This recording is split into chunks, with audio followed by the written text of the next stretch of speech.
Picture this, it's the late 1940s, the Cold War is at its frostiest, and deep within the Soviet Union, a secret experiment is about to begin. They called it the Russian sleep experiment. The goal? To see what happens when humans are forced to stay awake. And definitely, the subjects. 5 political prisoners, locked in a sealed chamber. They were promised freedom if they could last 30 days without sleep, their minds kept alert by a powerful stimulant gas pumped into the air. For the first 5 days, things seemed almost normal. The men talked, sharing stories from their past.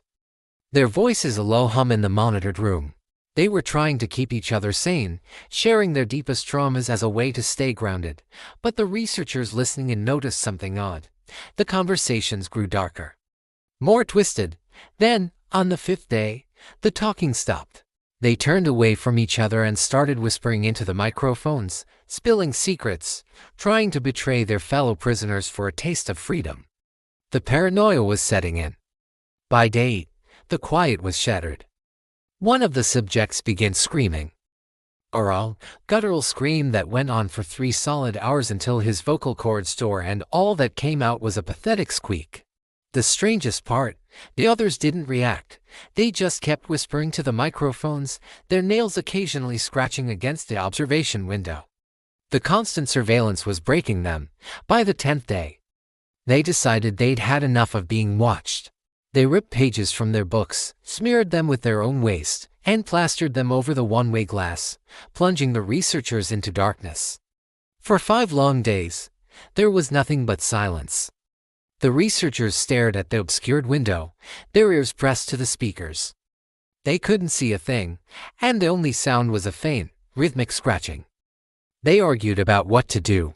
Should they break protocol and open the door? Their superiors were firm, wait the full 30 days. Finally, on the 15th day, they couldn't take it anymore. They used the intercom to announce they were coming in to check the equipment. A single, eerily calm voice replied from inside the chamber, "We no longer wish to be freed." The soldiers unsealed the door and stepped inside. The scene that greeted them was a nightmare made real. The air was thick with the smell of blood and decay. Only 4 of the 5 subjects were still alive. But they were barely human.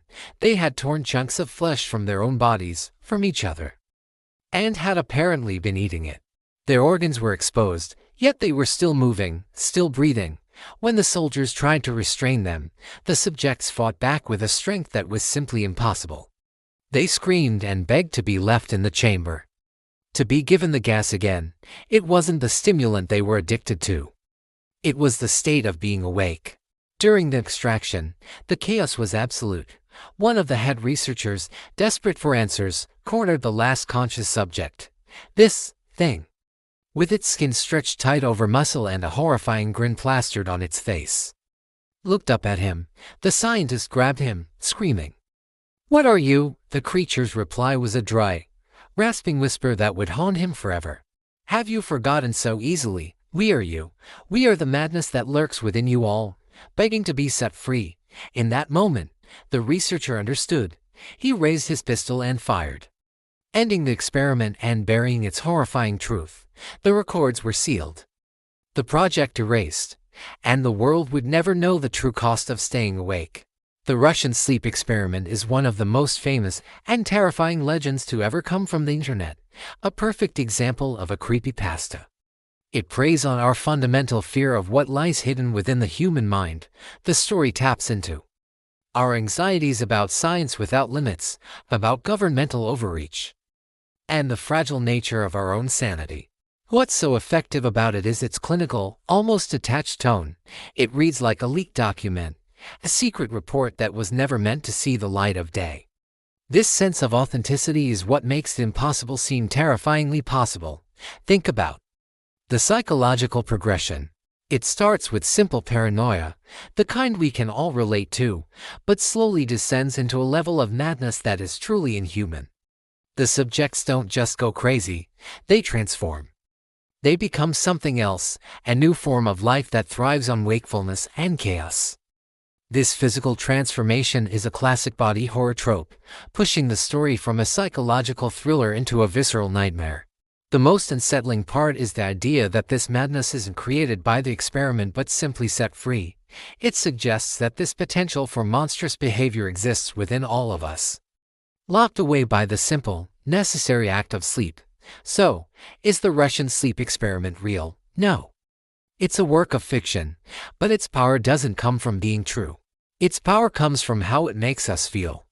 It makes us look at the dark circles under our own eyes after a long night and wonder, what's being held back? It is a masterful piece of modern folklore that proves you don't need ghosts or ghouls to create true terror. Sometimes, the scariest monster is the one we might become if we just stop sleeping. Thank you so much for joining me on this deep dive into one of the internet's darkest legends. If you enjoyed this journey into the unsettling, make sure to hit that like button and subscribe for more content that explores the shadows of the human psyche. Let me know in the comments what story you want me to cover next.